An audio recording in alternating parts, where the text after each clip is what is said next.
Hey all, welcome back to the series of Java programming. In last program we have seen how while works because we have already seen for loop. So the next loop which we have is while loop that we have already seen in the previous program. In this program we will see how do while works. Okay. So last time we have printed a number from 1 to 10 using while. Now this time we will do it using do while, right? So let's start from the variable I which is having value equal to 1. So what in do we can do, let's say we have a keyword which we used to write like do, and whatever we have to do that we can do inside the do block. System dot out dot print, let's add ln also so that all the outputs can be in different line. Okay, and what we can print, the value of I. And what we have to do next, we can do I plus plus, right? And after do, see it is throwing error also, that insert while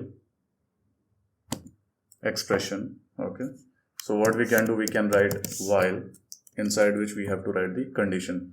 What will be the condition? That I, not here, inside I should be less than or equal to 10, and here semicolon, right? Let's try to run and see the output. So the output is again 1 2 3 4 5 6 7 8 9 10. Now let's try to understand how this is working. So it will start from the main method. Okay, I value will be 10. It is of integer type, that means it will contain only natural numbers. So I value is 1. Now it will come here, it will see do is there.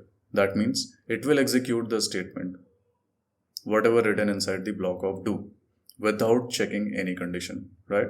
So it will come here, it will simply print the value of I. So first time value of I is 1. 1 got printed.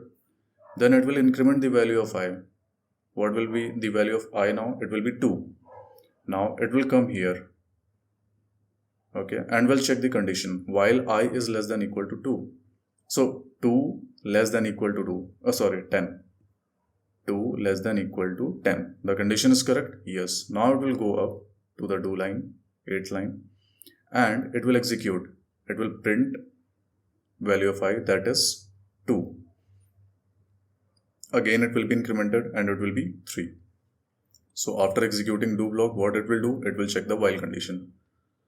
While 2 is, it will be now 3. So 3 is less than equal to 10. Is it correct? Yes. Now it will go again up and execute the statement. So this is how do while works, right? So what is the difference between while and do while? In while, we first check the condition, right? And then execute the statements, whatever we have to do. But here what we are doing, we are first executing the statement which we want. And then we are checking the conditions at last. Okay, so first we are executing and then checking the condition. Earlier in while, we were first checking the condition and then executing the statement based on the conditions. So it will first do once and then check the condition, right? Even if the condition is false, let's say I will just say 0. This condition is false, right? Because I is 1 and here I will be incremented to 2. 2 less than 0, false. So let's try to see the output. Output is 1. That means 1 is printed. At least once this do block will execute, right? Because it is not checking the condition. And once it will check the condition, because condition got failed, it will not execute and it will end the program. So that is the main key difference between while and do while. While first check the condition, and do while first execute and then check the condition. Okay. Hope you understood the concept. Thank you for watching. Keep revising, keep practicing.